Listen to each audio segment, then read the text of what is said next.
Hey everybody, welcome back to another reaction video. Hope you're doing well. My name is Todd. This is everything that went wrong with Ron Weasley from the Harry Potter series. I've seen all the movies, but it has been a minute.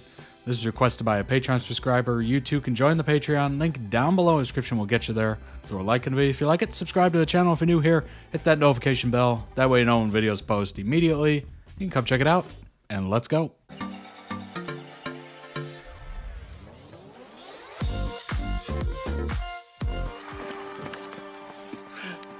Do you think we'll ever just have a quiet year at Hogwarts? No. Did you know that in Chapter 16 of the first book, both of Harry's friends get a final time to show their unique skills? However, Hermione's final time to shine, the potion riddle, was cut from the movie adaptation. Originally, Harry and Hermione leave the wizard chess match after Ron's sacrifice and come across 7 potions on a table. 3 of the potions are poison, 2 are wine, 1 will allow Hermione to go back to Ron, and the other will allow Harry to go forward. When this was cut, they changed her special moment to be the Devil's Snare Trap, where she can identify this strange plant strangling them and know what to do about it. In the book, the Devil's Snare Trap is a group effort where the disposition of each friend gets them closer to the solution. Devil's Snare, what did the professor say? It likes the dark and the damp. So light a fire, Harry choked. Yes, of course, but there's no wood, Hermione cried, wringing her hands. Have you gone mad, Ron bellowed. Are you a witch or not? Do you think we'll ever just have a quiet year at Hogwarts? No.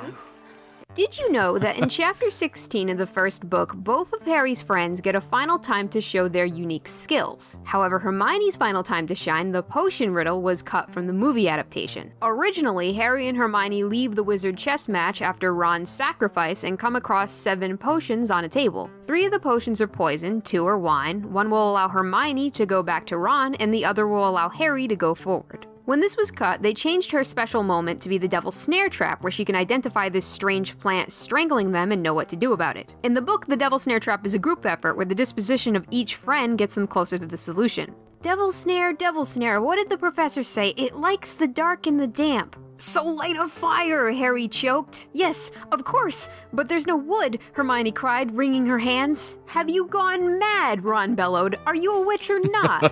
It's in character for Hermione to forget to use magic to solve this problem when she's panicked, but it's better for the structure of the movie's story if she gets to have her moment. Ron will get his moment later when he beats the magical wizard chessboard, despite the fact that he not only had to protect his king, but his friends as well. So maybe Ron didn't need to remind Hermione that she was a witch in that scene. But you know what he really didn't need to do? He really didn't need to do this. Whew! Lucky we didn't panic. Lucky Hermione pays attention in herbology. There are a lot of people out there on the wild internets who believe that the movies made Ron a lame comic relief character, or they made him too mean, so they... Yeah. Very much comic relief. They stopped liking him. Some go as far as to say that the movies ruined Ron Weasley, and they dislike or hate one of the most important characters in a series they otherwise love. My thesis statement for this video is this. In my opinion, what's mangling Ron in the Devil's Snare scene, and most of the time throughout the series, is the impulse to make Ron look oafish, silly, or mean for a joke when it really wasn't necessary. Somewhere along the line, Harry went from having 2 friends who were smart in different ways to having a smart friend and a lesser sidekick who is having his skills, observations, and lines absorbed by his best friends. The main consensus of people I've talked to about this summarize the problem as they made Ron a goof to make Hermione a cool, proactive role model for little girls to look up to. That explains scenes like this where Hermione's taking a line from Ron. If you want to kill Harry, you'll have to kill us too. But how do you explain stuff like this? Glad we're out of there. And dialogue changes as infamous as this. You think I don't know how this feels? Oh, you don't know how it feels! Your parents are dead! You have no family! I think it flies under the radar how often Ron's characterization has to bend to give Harry cool moments, impactful moments, or just softening up the text a little bit to make our protagonist less flawed. So now begins our exploration of the 2 Rons, the Ron Weasley from the Harry Potter movie series, and the Ron Weasley of the book series written by J.K. Rowling. Harry, I don't like this at all. Shush. In Book 2, Chapter 7, Draco calls Hermione a mudblood. It's a word both she and Harry have never heard before, but they know it's nasty because immediately chaos erupts around them. Ron tries to attack Draco, but his spell backfires because his wand was broken in Chapter 5. Later, while vomiting up slugs, Ron explains the general concept of pureblood supremacy and why he thinks it's wrong. He concludes by pointing out that Neville Longbottom is a pureblood wizard, and he's kinda garbage at magic.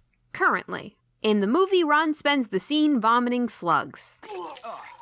Steve Kloves gets a lot of criticism for bias. I do think some people go too far when they start psychoanalyzing him and concocting weird conspiracy theories. But what is clear to me is that 7 of the 8 Harry Potter movies were written by a dude whose favorite character is Hermione. And Hermione, because she's so well read, is also his favorite vessel for giving exposition.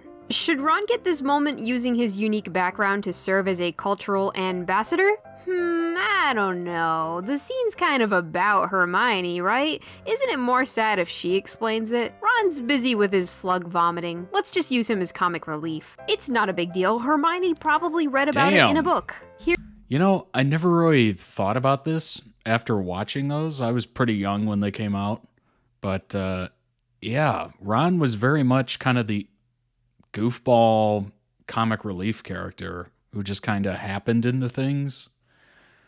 Damn. Here's a DVD extra for... I didn't read anything past the first book, so I did notice a little bit of difference, but I wasn't too keen on anything past that. Chamber of Secrets.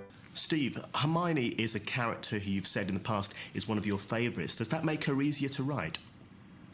Yeah, I mean, I like writing all 3, but I've always loved writing Hermione because she's a tremendous character for a lot of reasons for a writer, which also she can carry exposition in a wonderful way because you just assume she read it in a book. My research tells me that long ago, in the time between the first book's release in the year of 1997 and the first movie's release in the year of 2001, Ron was actually a more popular character than Hermione. In fact, when Rowling met Kloves for the first time, she was really nervous about what this American was going to do to her baby. But she felt more at ease when he told her that his favorite character was Hermione, which was something Rowling very rarely heard from anyone. Kloves' love for this little strong-willed bookworm got entwined with Emma Watson's growing passion for her role in the internal life of the character she was playing. Now, I understand that Alfonso had you each write an essay. What was that all about?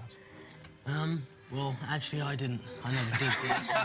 True to character, you didn't hand it your homework. No, I didn't do it, but... Yeah, he basically asked us to write an essay about who we thought our characters were, why they did the things they do, their background, their feelings, their thoughts, how they've changed in the first year of Hogwarts, second year of Hogwarts, and now into the third year. I felt really so pleased with myself, because you hadn't handed yours in, and I felt so pleased. I've done it. So I had mine. The next day, Emma comes in with all 16 pages of hers. And Kloves never stopped loving Hermione. She's still his favorite. What I'm trying to say here is that there doesn't have to be a grand conspiracy for this to happen. Just seems like writer's bias. People working on the movie don't have to hate Ron to lose the thread of who he is. They only have to consistently enough value other things over his characterization and development. And well, someone has to be your least favorite, right? It's natural that that which interests you the most draws your attention unless you're being very careful. In any one scene changed, there is almost always a logical explanation for why they changed it.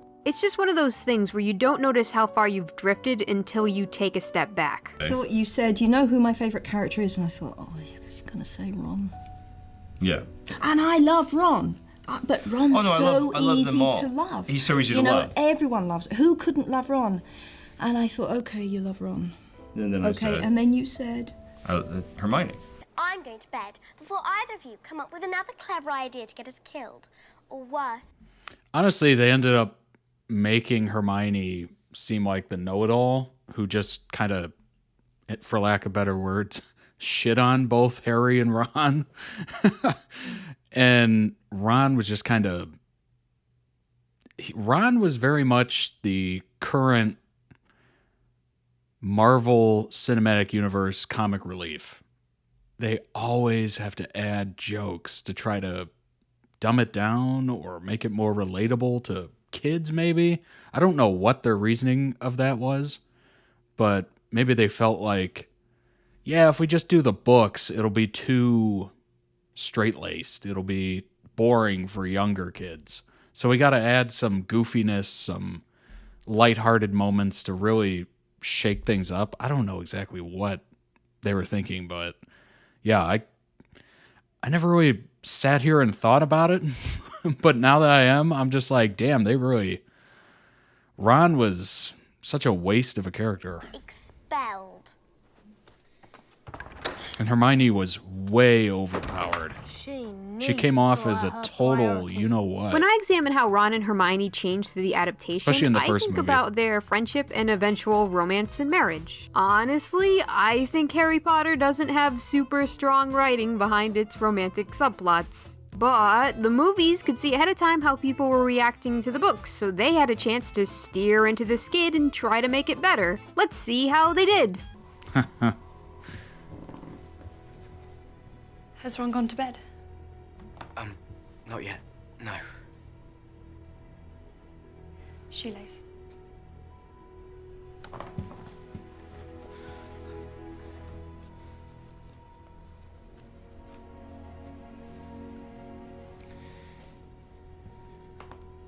Merry Christmas, Harry. Oops, it's worse. The only way to really explain it is that the movies have this strong aversion to Ron and Hermione as a couple, as well as Harry and Ginny, especially Harry and Ginny. Yeah, the it's a situation weird... with Ginny and the beige... It's such a weird, like, oh, they like each other, but they're not really doing anything about it. That entire movie series is almost like a tease. Dishraggification of her character is so bad, it deserves its own video. But trying to stay on topic, it tells me something that Ron and Hermione moments that would take no extra time are still downplayed and underutilized. When Ron hears the screams of Hermione being tortured, he should be yelling like he did in the book. Repressed reactions can be cool, you know, shaking, sweating, but this ain't it, Chief. This is way too repressed. Maybe he doesn't even care because it sounds like they only got a few seconds of Emma screaming and just played it on a loop. We have to do something. There's no way out of here. Yeah, he came across as, we have to do something. Instead of like...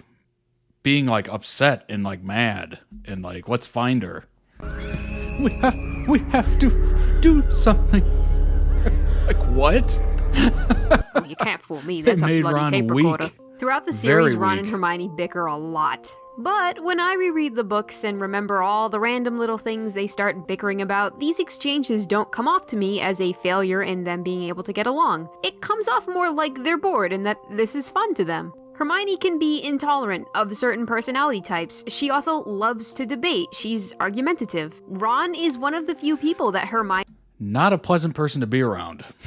After watching that first movie, I'm like, I don't like her at all. And he can go full debate club on that will argue back and not get upset or take it personally. Harry thinks they argue too much, but considering that they can become offended by Harry interrupting them or telling them to stop, hints that Harry is not experiencing their bickering the way they are. What I liked about this dynamic was I never really had to question if Ron respected Hermione. He is consistently on her side. He knows she's a know-it-all, he's aware of her flaws, but he still likes her and he sees the strengths those flaws bring. Ron will defend Hermione when people go too far. 5 points from Gryffindor for being an insufferable know-it-all. Hermione went very red, put her hand down, and stared at the floor with her eyes full of tears. It was a mark of how much the class loathed Snape that they were all glaring at him because every one of them had called Hermione a know-it-all at least once. And Ron, who told Hermione she was a know-it-all at least twice a week, said loudly, "You asked us a question and she knows the answer. Why ask if you don't want to be told?" Movie Ron has fewer opportunities to engage in this behavior, as is the nature of an adaptation of a book. But Ron does not always use his time well. Like, what is this? That is the second time you have spoken out of turn, Miss Granger. Are you incapable of restraining yourself, or do you take pride in being an insufferable know-it-all? He's got a point, you know.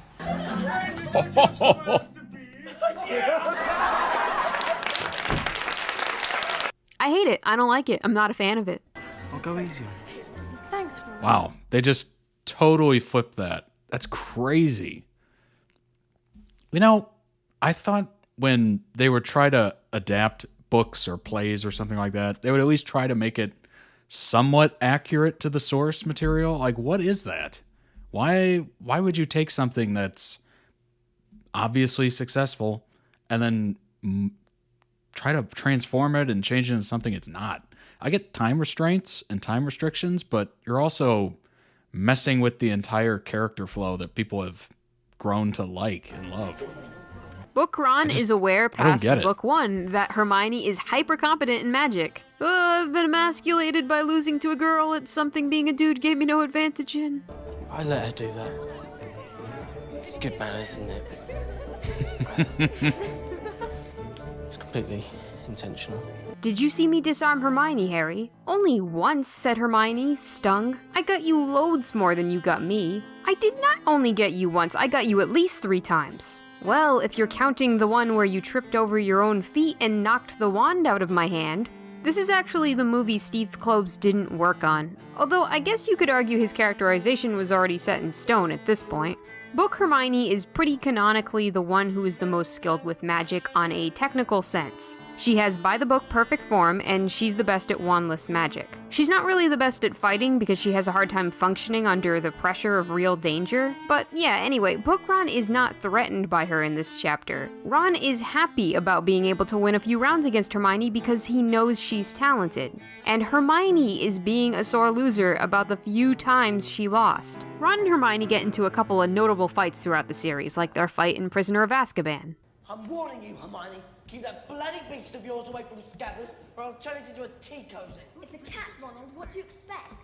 It's in his nature. A cat? Is that what they told you? Looks more like a pig with hair, if you ask me. That's rich, coming from the owner of that smelly old shoe brush. The Scabbers Crookshanks fight is a pretty solid example of Hermione not being able to people real well. Hermione is in denial that Crookshanks probably ate Scabbers. Ron is actually wrong because Scabbers is Peter Pettigrew, but all he wanted was for her to take seriously that Crookshanks wanted to eat Scabbers and keep Crookshanks under control. And after his rat disappears, he just wants an apology. He wants Hermione to admit that she was wrong. They argued. Hermione stormed off in tears to the girls' dorm. Harry thinks it's going to be the end of their friendship. Hermione went to Hagrid's hut to cry. This was a big deal. In the movie, Hermione's a little indignant, and Ron whines at her a few times about it. Harry, you've seen the way that bloodthirsty beast of hers was always lurking about. And Scabbers is gone. Well, maybe you should learn to take better care of your pets. Your cat killed him. Did not. Didn't. So the conflict doesn't feel important. It's kind of like a background argument. You're seeing less of Hermione's flaws. She's looking a little smooth. She's an airbrushed Hermione. The Yule Ball fight, on the other hand, highlights all aspects of Ron's awkward social immaturity, as it should. The night begins with Hermione having her Cinderella moment and ends in a fight with Ron. Yeah, that's what I think. You know the solution. Well, that's real life. Next time there's a ball, pluck up the courage. Starts and out ask like a them fairy before somebody tale and else then ends does. in an argument. And not as a last resort. Well, that's just completely off the point. It's not an exact recreation, it doesn't happen in the Gryffindor common room, but it's basically the same fight given the same way, exposing the same flaws. Actually, if anything, I'd argue it's harsher, and that feels out of place to me now because this was supposed to be a back and forth exchange. Last movie was Hermione's turn to be wrong, and this is Ron's turn. This is how they grow. But I can't help but recognize the external factors to why this happened. Walking into the set of the Yule Ball was absolutely amazing. Everyone had to pretend they were in awe when they came in, but I think it was really genuine, actually. It's the best set I've seen so far, I think. The description in the novel is that it's a kind of ice palace, really. There are icicles hanging from the magic ceiling. So we've taken that maybe a step further. When I went in, I was absolutely gobsmacked. I cannot tell you how beautiful everything looked. You recognise Crazy. it's exactly the same space, but the transformation is nonetheless pretty complete. The whole thing, of course, looked like Swarovski crystal and was stunning.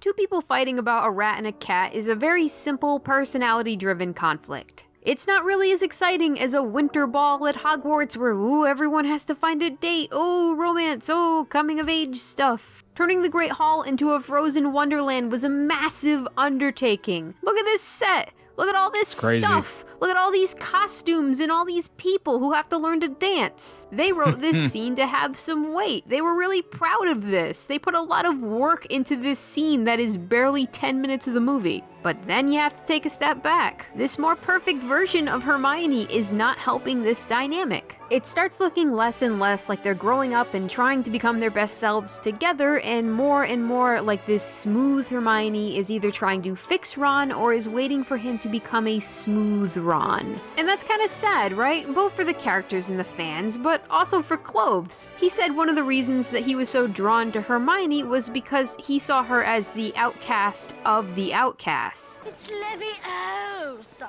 not Leviosa. He thought she was complicated and hard to love, and that makes it seem like he couldn't capture what he liked about her. Hermione is not an effortless genius, she's a genius through effort. She studies hard no matter how boring the professor is. The amount of time she sinks into this comes at the cost of other things. Movie Hermione has not completely lost her flaws, I think that's an exaggeration, but she's not nearly as flawed as she was in the books. I can confidently say that book Hermione needs her friends just as much as they need her. Harry headed straight back to Gryffindor Common Room where he found Ron and Hermione playing chess. Chess was the only thing Hermione ever lost at, something Harry and Ron thought was very good for her. And it was true because Hermione was the character that, and it stayed throughout, because I think she had such this huge intelligence, but it was really a kind of exasperating, frustrating character in a way, though, that was like the girl that bothered you in school, Yeah, but you couldn't stop thinking about her. So not always the easiest to like. No, Very but I insecure. liked that about her. That's what I liked about her. I'm Ron, by the way. Ron Weasley. I'm Harry Potter. As I said before, it's not surprising to me that when discussing what happened to Ron, everyone focuses on Hermione and Harry gets to fly under the radar. If you go, okay, Hermione stole Ron's line here. If you want to kill Harry, you'll have to kill us too. That's kinda easy to understand, right? How Harry warps Ron is more structural. In fiction, people often think it's a good idea to give your audience a blank slate character to attach themselves to so that they can learn about the world this character inhabits. This character can ask questions that we would want to ask. We're like alien parasites doing recon through an empty false vessel. Book Sounds Harry about right. does contain details that make him not a total blank slate to me. Despite stereotypes about people with glasses, on the nerd to jock false dichotomy, Harry is more of a jock interested in sports, sport teams, and physical activities. His grades are fine, but he's not a very intellectually curious person. He tends to only go out of his way to learn new spells if he needs it for class or to survive some trial. Like when he learned Accio for the first task in Book 4. Although he tries to be outwardly polite, he can be judgmental, and it takes a lot for him to change his mind about someone. Harry struggles for a long time to see the adults in his life as complicated, flawed people until their three-dimensionalness slaps him in the face like a sweaty, soggy slab of salami. In fact, his stubbornness is one of the main reasons many of the plot twists work. Harry's personality is not as quirky as other characters who inhabit his world, but, you know, it's hard to look unique when you have dragon-loving half-giants and sock-loving house elves running around. You may have noticed a lot of the stuff I just listed has more to do with Harry's thoughts and opinions, a thing the movie does not narrate to us. These two characters make all the same decisions, and yet they come off as really different. It's kinda cool how important that internal narration is to the story's protagonist. The way I would summarize the change between book Harry and movie Harry is the temperature has been lowered. This isn't spicy Harry, he's at most a little zesty. He is overall a smooth Harry. The removal of Harry's internal dialogue makes him seem less judgmental and angry. When how much he resents or is disgusted by other people is left to your imagination, his temptation to do bad things becomes a little more surprising. As a result, he's a character who's calmer, meeker, and has more of a sweetness about him. Here's a weird fact. In the book, very often, Hermione was kind of the unfavorite friend. Harry can be really rude about her in his internal narration, calling her shrill, bossy, or hysterical. I'd argue Harry grew a deeper appreciation for Hermione the older he got. He loves her to death, they have their own unique bond, but in terms of just hanging out, she's not the funnest person to be around, so he kind of... No one likes a know-it-all and a do-it-all. That is a tale as old as time. favors Ron. You miss him, Hermione said impatiently, and I know he misses you. Miss him? Said Harry. I don't miss him. But this was a downright lie. Harry liked Hermione very much, but she just wasn't the same as Ron. There was much less laughter and a lot more hanging out in the library when Hermione was your best friend. And it comes up when Hermione fights with Ron. She feels strongly that Harry favors Ron and that she's the more expendable friend. She's not unaware. you're also dealing with two guys and a guy and a girl. I mean, brotherhood is brotherhood. You're going to attach yourself more to a male friend than you are a female friend. It's just true. I don't know. It's the same way the other way around, right? That people see her as a buzzkill. Okay, side with Ron. I knew you would, she said shrilly. First the fireball, now Scabbers. Everything's my fault, isn't it? Movie Harry feels more like Hermione's best friend, and I think it's because he's quiet and we're not privy to all his negative thoughts about her. Because of this, I think the bond between Movie Harry and Movie Hermione... It's because the writer wanted to make Hermione the gold standard. That's what it seems like. He gains a lot more chemistry and is drained of some of its more awkward elements so they because took out you can just a kind lot of of the pretend negatives that Harry of Hermione, always gets her and is always boosted sympathetic Hermione, to her. Harry can and then still be smoothed immature, everyone and else Ron out. is his best friend who's more on his level mentally. That friendship is really important to Harry. It's not an accident that Ron was put on the bottom of the lake during the second task. Harry was really actively sad when Ron stopped talking to him in that book. Know any spells? One. But it's not powerful enough for all of them. Where's Hermione when you need her? Here's another thing to chew on. The movie has to invent what Ron is doing in scenes where Harry is not describing what he's doing. The Aragog scene from Chamber of Secrets uses Ron as comic relief, having him make funny faces and whine at the sight of all of the spooky spiders. Movie Ron does a lot of whining, but book Ron agreed to go in when Harry asked him. Come on. What? You heard what Hagrid said. Follow the spiders. They're heading to the dark forest. Man, they made Ron into a Wait, spiders? Why total can't they weakling. Follow the butterflies. Harry, I don't like this. I forgot about all the I don't like whining. this at all. Shush. Something wet touched Harry's hand and he jumped backward, crushing Ron's foot, but it was only Fang's nose. "What'd you reckon?" Harry said to Ron, whose eyes he could just make out reflecting the light from his wand. "We've come this far," said Ron. But we don't actually know what Ron was doing the whole time because Harry isn't keeping track of him and describing his reactions. Then they made the scene of the boys getting away from Aragog more complex. "Get Fang!" Harry yelled. Diving into the front seat, Ron seized the boarhound around the middle and threw him, yelping, into the back of the car. The doors slammed shut. Ron didn't touch the accelerator, but the car didn't need him. The engine roared and they were off, hitting more spiders. In the movie, this scene is turned into a full car chase. The car is not driving itself, so Ron stops the car before they get out of the Forbidden Forest and says, Glad we're out of there. Only to get chomped on by a chill practical effect that just wants a hug. And then Harry has to save him. Then Ron keeps freezing and failing to drive the car, or the car fails him and Harry has to help and protagonist it up. Oh my This version God. has more tension and is thrilling and spooky, but it makes forgot Ron look about a little this. foolish. I And must as not a have result put of this this, together when I was Harry, younger. our main character, looks braver and more heroic in comparison. Yeah. Can we panic now? Before getting into the biggest example of a Ron change that flares up anger in people, please allow me to obsess over an obscure example that I've never seen anyone get mad about, but it kind of bothered me, and it's sort of funny. In the third book, there's this hilarious moment where Ron calls Harry. Harry's Uncle Vernon picks up the phone, and Ron is screaming at the top of his lungs into the phone, asking to talk to Harry. Ron has never used a telephone before, and he doesn't know how they work. It's an endearing, in-character example of Ron's ignorance of the Muggle world. Would you like to see a dumb version of that? Mum used to read me those. The Wizard and the Hopping Pot, Babbity Rabbity and the Cackling Stump.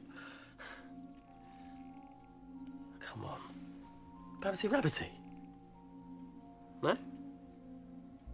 Okay, assuming Ron's family had a different copy of the book with no runes on the cover, because if they did, wow, Ron, you study ancient runes at your school for wizardcraft and witchery. The book is called Tales of Beetle the Bard. Beetle the Bard was a wizard author. I have a copy of the Tales of Beetle the Bard. This book and all 5 of the stories in it couldn't be sold to a Muggle population in this universe because every story exposes the existence of the magical world. The Wizard in the Hopping Pot is a story about a cruel son compelled to help Muggles by his late father's enchanted cooking pot. In Babbity Rabbity and the Cackling Stump, a clever witch tricks a king and his brigade of witch hunters to stop hunting witches when she fakes her death and makes them think that she has cursed them from beyond the grave. Ron knows his best friends were raised by Muggles. He knows Harry's aunt and uncle abused him and wouldn't be reading him bedtime stories anyway. Why does he think they would know this book? Why has his IQ hit the floor like a sack of bricks? Well, it's because it's a funny joke. And even if it's not a joke that would make sense for his character, it might slip by most people. And if they notice, they can just write it off as a lapse in judgment because, after all, Ron's not the smartest guy, is he? No, he's a dummy. Harry Potter, you give Who me also my whines. Let's move on to the God. scene. Your parents are dead. You have no family. We'll start with Ron getting squinched when they make their escape and end up in the wilderness. Accio Disney. All right. Unstop it.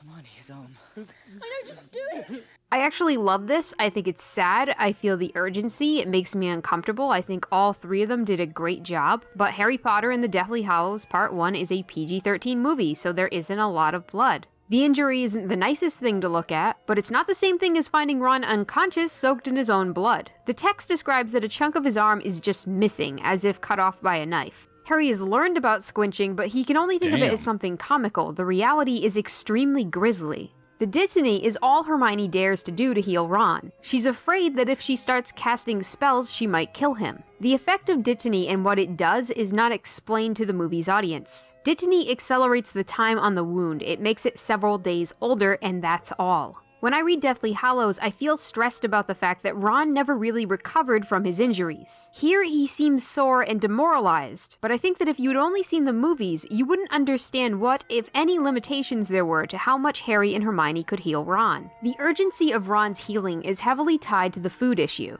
Ron can't be healed by magic, and he's not getting enough proper nutrition to heal naturally. The trio is stealing eggs and bread from farmers. They're foraging for mushrooms. Harry caught the world's most pathetic fish, apparently. Any food they get their hands on, they have Hermione duplicate to make more, but that lowers the quality of the food in terms of taste and nutrition for the sake of having more of it to fill their stomachs. They live like this for a couple of months. So Ron is festering, right? Mentally and physically. And maybe he could handle it until it's his turn to wear the Horcrux, and that's when things get bad. A detail left out of the movie's argument is that they learn Ginny, Neville, and Luna have been sent into the Forbidden Forest with Hagrid. This is meant as a punishment, but Harry is relieved. He can't think of the Forbidden Forest as dangerous because he's lucked out so many times. This is some of the stuff that Harry is saying while Ron is silently listening in. And Snape must have thought that was a punishment, said Harry. But Ginny, Neville, and Luna probably had a good laugh with Hagrid. The Forbidden Forest. They've faced plenty worse in the Forbidden Forest. Big deal.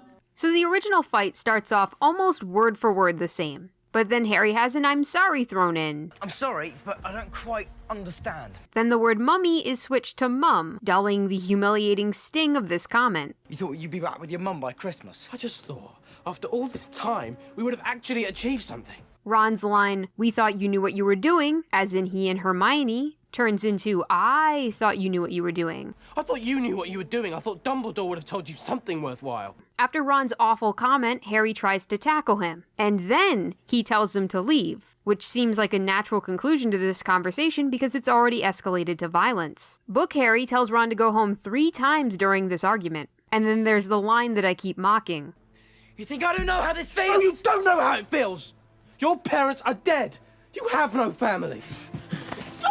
It's all right for you two, isn't it, with your parents safely out of the way? My parents are dead, Harry bellowed. And mine could be going the same way, yelled Ron. Insensitive, but not mocking him for being an orphan. Also, the line, "you have no family," makes it seem like Ron doesn't think of Harry as his family. And I honestly don't think that's true. I think both Harry and Ron feel that Harry is an unofficial member of his family. And that betrayal of his expectations for Harry is part of what's fueling his anger right now. I think Book Ron is offended because he's starting to feel alone in his paranoia and worry for the well-being of his family. He thinks he's seeing a division in the priorities between himself and Harry. It looks like movie Ron has already come to the conclusion that Harry is not his family without the whole element of him being insensitive to Ginny being in danger. And that just kind of bums me out. Then there is the romantic jealousy. I can understand reading this why Ron feels like Harry has, without any plans, brought Hermione, who he loves, into a very dangerous situation. But because the movie has all of these scenes of Ron getting jealous of them being in proximity to each other or just getting along despite the high stress levels of the situation, that makes me think that if Hermione was just giving this Ron kisses, that would fix everything. That's probably why years later people meme on this part of the movie. They're watching this thinking that he looks like a guy who's having no fun on this camping trip.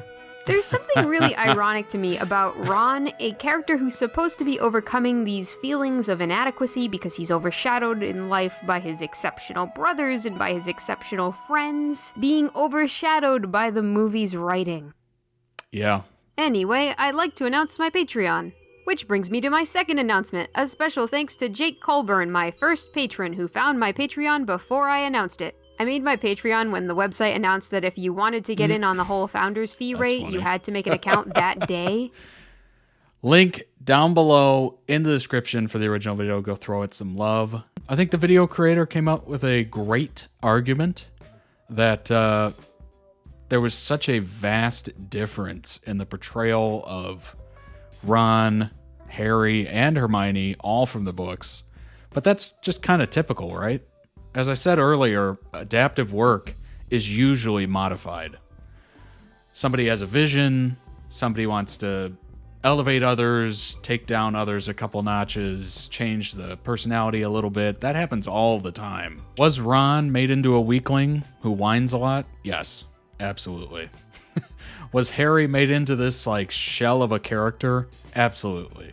Was Hermione made into this smoother, less obnoxious character? Especially over the duration of the series. In the first movie, she was kind of the know-it-all, do-it-all, annoying kind of person. And then she kind of smoothed out as she got older in the later parts of the movies. This kind of thing is constantly happening. It's never a one-for-one. I know Peter Jackson set out to do The Lord of the Rings as accurately as humanly possible. Obviously, there's time constraints. You're not going to be able to do the entire story word for word, shot for shot, but he tried his best, according to him, to keep it as true to the story as possible, which, did he actually do it? I don't know. I haven't read the books, but popular opinion says he succeeded for the most part. Did Harry Potter get the fair treatment? Was Harry Potter shot for shot, scene for scene? Absolutely not. Did the writer take interest in a certain character over others? It seems like it. Having the comedic relief or whatever, not every film needs it. Some of that series was absolutely dark and serious, so I'm assuming they decided, all right, let's lighten up this story a little bit with Ron or whatever, just to kind of make it more palatable for everybody. Let me know your thoughts down below in the comments. What do you think of Ron Weasley's depiction in the motion pictures as opposed to the book form? Thanks so much for watching. I appreciate it. That was very thought-provoking. It was an excellent video. Again, link down below in the description. Thanks so much for watching. I appreciate it. Patreon also in the description. I will see you later. Bye-bye.